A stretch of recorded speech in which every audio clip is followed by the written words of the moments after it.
Adimba galo, aya gani, alora galo, timbo bodu, chorubia. Wari komi mayo na ndika mi yiwa sera doy. Komi pala me musa mara. Musa ni wasu lauda mi do yiwa doy. Ana na ruseni wa yaw goda. Ami yiwa do ni.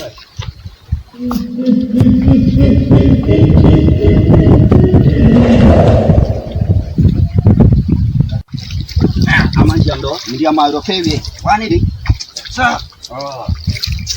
Nika mayo ma goddo do hultori non jotta do kam. Nika mi yerde hala mayo jiro sama di wara mayo so bajo am do wari esti am mi dofti mo den o mi o dilli ganni ho moto mako hew nebi min bo mi hulan bo mayo baniro sava mi hiwa tan do kam bako wara bello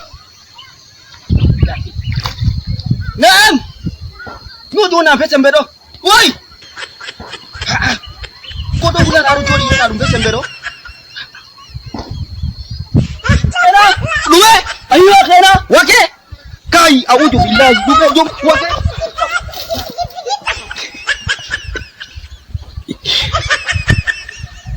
anda nange wala wa ko nange don na yora ta sama anda milira tan Allah wala mo andi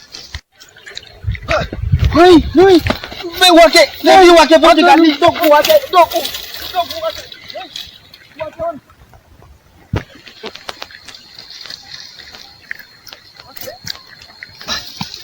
Bernam suki wa. Noi, Bernam suki. Noi.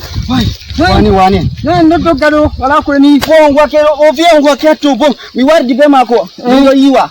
Afami ko? Ndo yiwa sera mayo go. Mimbo kanko fia we o sa moto mako gal serato.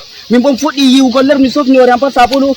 Odo do gawdo nyam bello be sa mem noti na am. O via mi o ayiwa kena to min kamina ya wakati.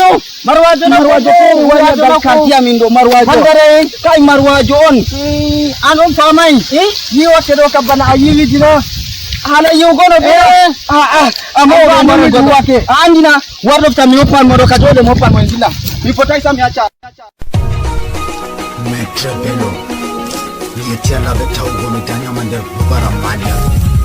Jamaje bubara wame. Jamaje bubara wame. Jamaje bubara wame. Jamaje bubara wame.